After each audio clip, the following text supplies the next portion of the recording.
Oke, sini kita bahas yang simpel-simpel aja. Mungkin sedikit curhat untuk malam ini gitu. Anjay, curhat. Oke, kita bahas masalah AI karena sekarang itu zamannya AI.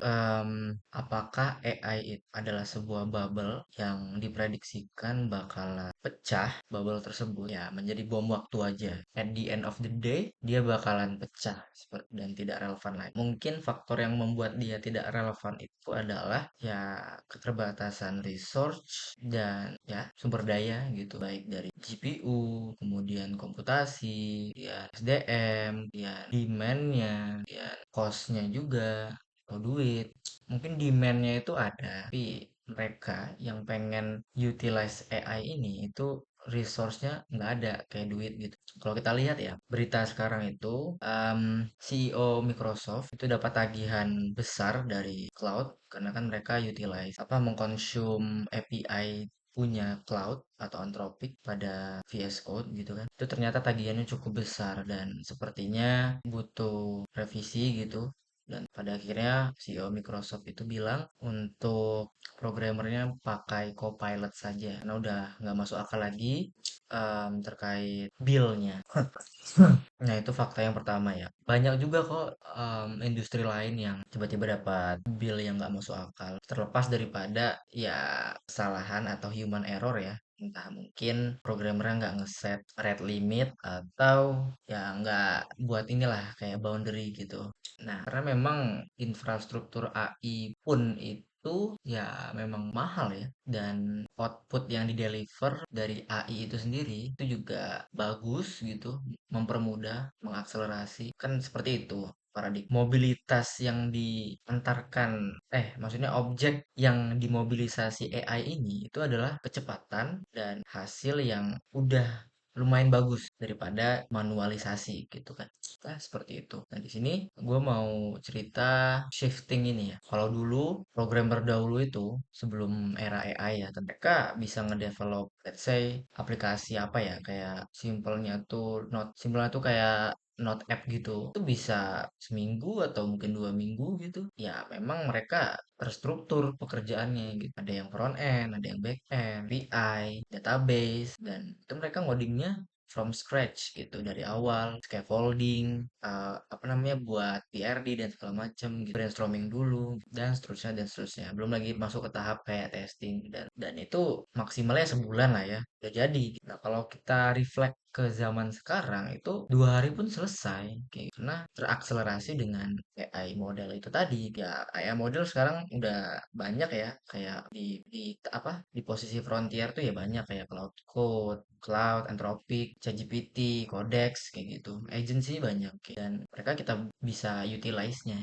Nah, kalau misalkan kita bicara soal post development, itu pasti ada beberapa ancaman ya. Pertama, bug, kedua error. At least common eventnya ya seperti itu. Kalau nggak bug, ada error. Dan bug dan error ini, walaupun memang pada testing dan QA, tester dan segala macam udah dites semua pipeline-nya, itu nggak ada bug atau error, itu beda cerita di production ya. Karena kan user itu mengungkap atau mengekspos beberapa test case yang belum tercoverage kayak gitu.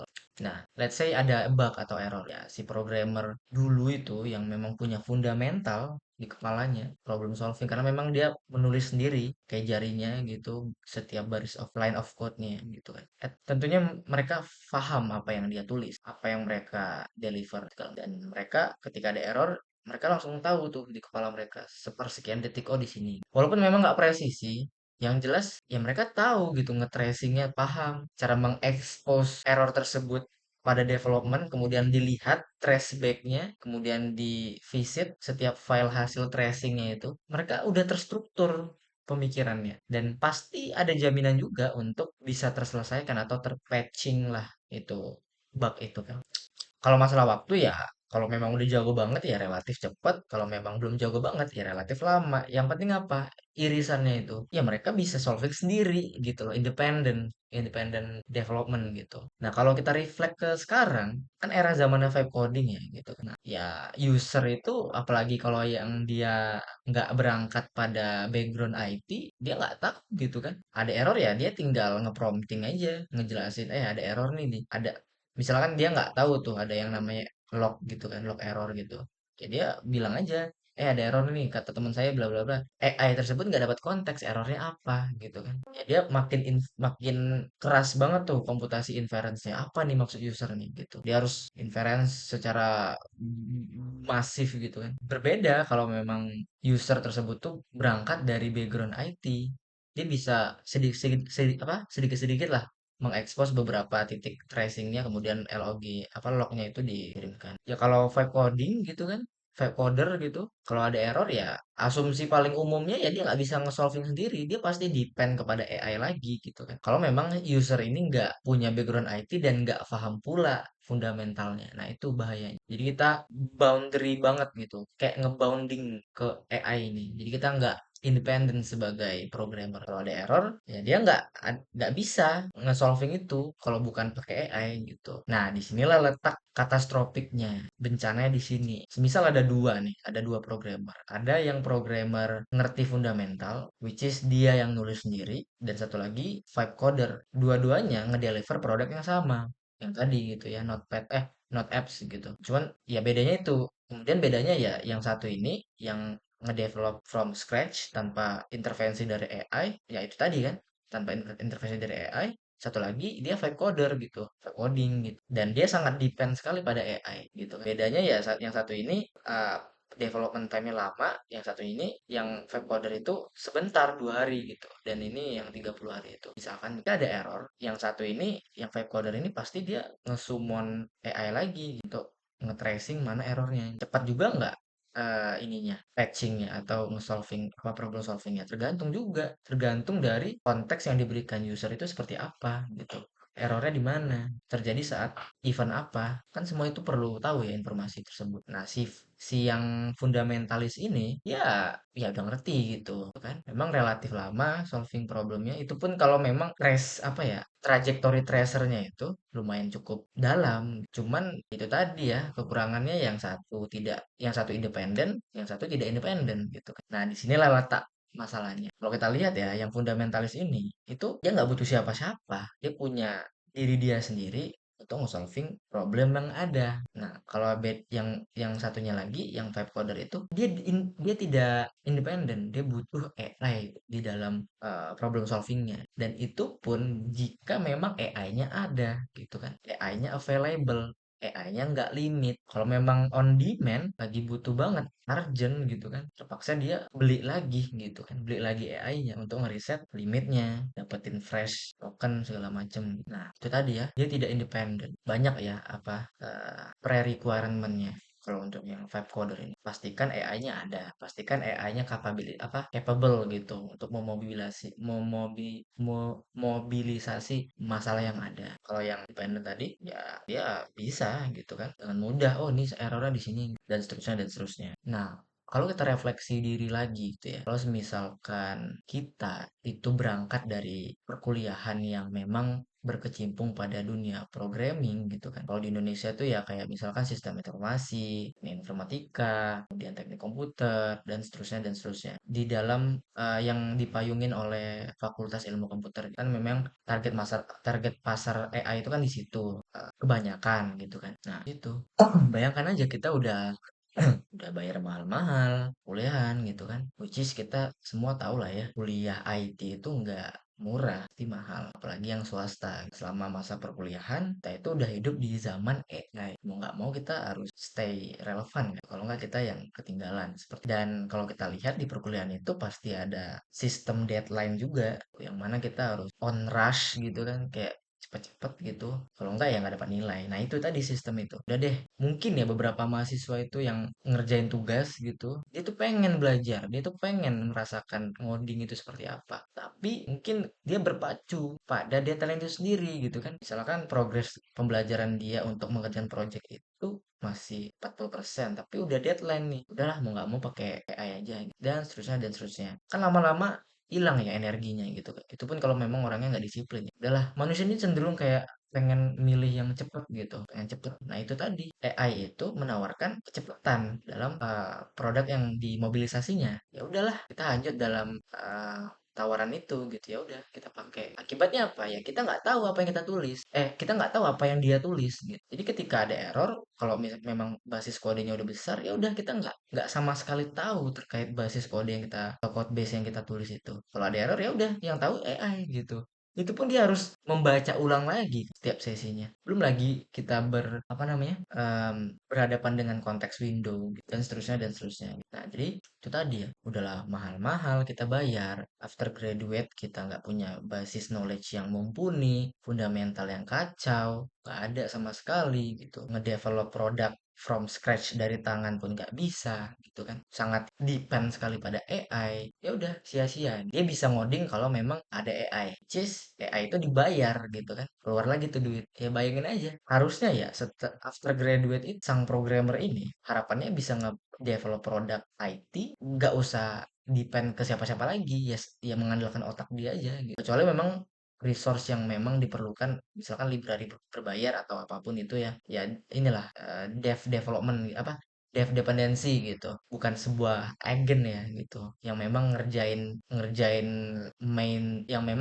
main jobnya si programmer ini, which is AI itu sendiri gitu kan. Nah, harusnya kan begitu ya, tapi sekarang itu kita sangat depend sekali pada sama AI. After graduate udah bayar ratusan juta, belum lagi kayak apa, kalau kita ngekos gitu kan, kalau kita ngekos, belum lagi duit jajan, udah ratusan juta. After graduate kita beli AI lagi $200, $20, baru bisa hasilin produk. Itu pun nggak ada jaminan kalau memang AI ini bisa ngedevelop apa yang kita pengen. Belum lagi si yang beli AI ini, which is kita sebagai programmer yang belum mengerti fundamental, itu ngerti nggak prompt engineering. Nah, ngerti nggak cara ngebuat AI ini bisa one shot gitu, apa ya, targetnya tercapai gitu. Belum lagi perihal konteks engineering. Nah, banyak gitu. Kalau aku lihat sekarang programmer itu udah shifting tuh main job mereka, yang dari awal yang ngedevelop produk menjadi konteks engineering atau prompt engineering. Semua itu dilakukan dengan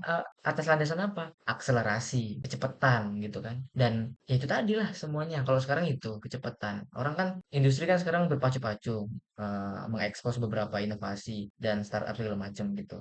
Nah, masalahnya dulu itu karena memang lama developmentnya, sekarang udah cepet gitu aja gitu kan. Nah, itu yang ditawarkan AI itu. Katastrofiknya ya itu tadi, kita nggak ngerti apa yang ditulis. Itulah. Ya kita nggak bisa ini ya, kayak menyalahkan provider AI juga. Kenapa sih harus dibayar ya? Karena memang mereka punya infrastruktur untuk inference gitu kan. Mereka juga butuh karyawan yang butuh digaji, dan seterusnya dan seterusnya. Jadi bagaimana sekarang? Kalau memang user itu di apa namanya, di provide sebuah AI infrastruktur oleh company-nya, it's okay gitu kan. Tapi tergantung company-nya itu bisa bayar atau enggak gitu kan. Pasti nanti ada masanya tagihan billingnya tuh kayak nggak masuk akal gitu. Nah, itu tadi lah gitu kan. Ya mau nggak mau, si programmer ini harusnya udah ngerti ya fundamentalnya. Ketika akselerasinya dicabut, ya dia tahu gitu apa yang di generate AI tadi seperti ini, seperti ini, seperti ini gitu.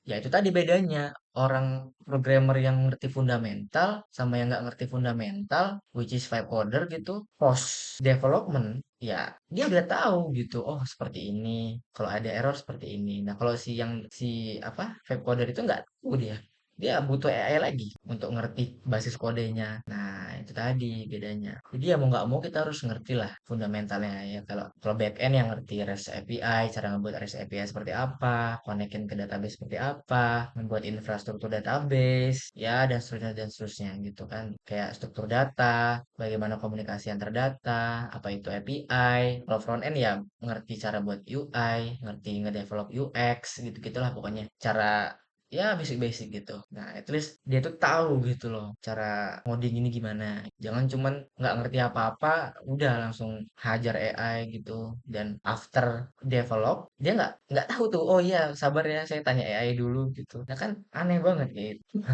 Jadi seperti itu ya. Nah, menurutku coba deh kita lihat profesi apa sih yang sampai detik ini di tahun 2026 ini yang pekerjaannya itu sangat kecil sekali kemungkinan depend kepada AI provider. Contohnya dokter deh, bayangin dia udah nge-spend waktu dan tenaga dan cost money-nya gitu kan, uangnya gitu. Pada saat perkuliahan itu udah dibakar semuanya, habis ratusan juta atau miliaran gitu kan. After graduate, dia kerja sebagai dokter sampai detik ini. Ketika ada pasien datang, dia nggak ada tuh kayak, bentar ya, untuk bisa mendeteksi penyakit kamu, saya tanya AI dulu. Nggak, kan nggak ada kayak gitu. Nah, kalau kita lihat ke kita yang programmer, ya dia ada error, bentar ya, tanya AI dulu. Nah, udah gitu kan. Si dokter itu menggunakan raw intelligence-nya untuk bisa mendeteksi penyakit user itu apa. Dia nge-tracing tuh. Oh, seperti ini simptomsnya. Oh, seperti ini ininya. Oh, seperti dan segala macam. Dan dia udah bisa tuh berdasarkan knowledge dia ini diagnosanya, kamu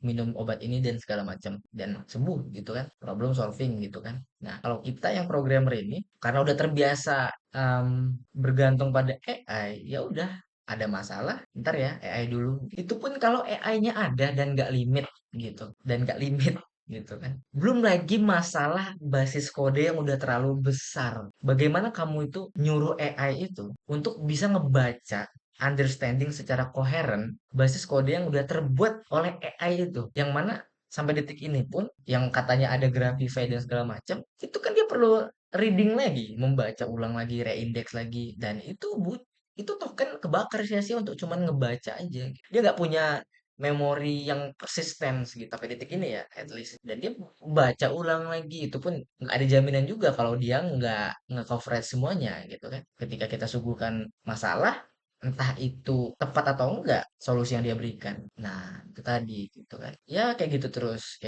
terus seiring berjalan waktu. Dan itu kita harus berhadapan dengan duit, cost, token yang sia-sia itu perlu kita bayar gitu loh. Dan ada nggak duitnya? Nah, itu tadi gitu. Ada nggak duitnya itu tadi masalahnya kan. Nah, jadi menurut saya ya, menurut gua itu AI itu bakalan bermanfaat kalau memang dipakai sama orang yang berpengalaman di bidang raw intelligence itu tadi, kayak ngerti fundamental segala macam. Jadi orang yang pakai AI itu yang datang dari background fundamentalis itu cuman nge-utilize AI itu sebagai akselerasi dia aja untuk memanifestasikan produk yang dia pengen sebagai baseline gitu kan. Nah, itu dia tadi. Dan orang yang punya duit ya tentunya gitu. Let's say dia nggak pandai programming gitu, tapi dia punya duit ya, dia bisa juga. Dan apa ya, nggak kerasa pain pointnya tuh apa gitu kalau yang orang seperti itu, yang ya begitulah pokoknya. Nah jadi ya intinya kesimpulannya ya, teman-teman yang mau utilize AI sebagai akselerator, teman-teman juga harusnya pertimbangkan post developmentnya itu seperti apa. Apakah kita tetap bounding terhadap AI itu atau tidak gitu. Kalau memang tetap bounding, itu yang salah. Lihat lihat dulu weightnya itu, bebannya, bobotnya.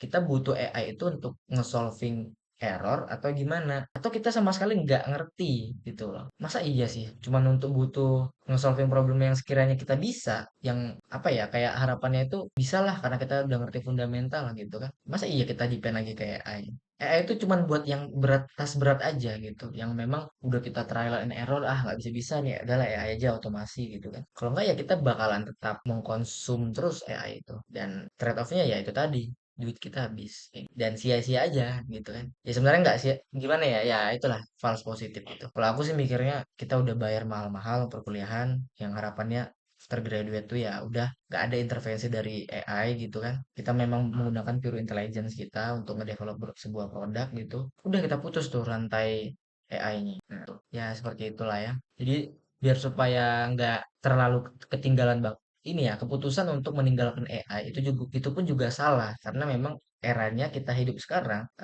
di 2026 ini ya udah pakai AI gitu ya, tetap relevan juga, stay relevan gitu kan, tapi ya kita cerdas juga lah untuk memakai AI ini karena ada trade off-nya. Nah itu tadi ya, mungkin itu aja sharing malam ini. Terima kasih.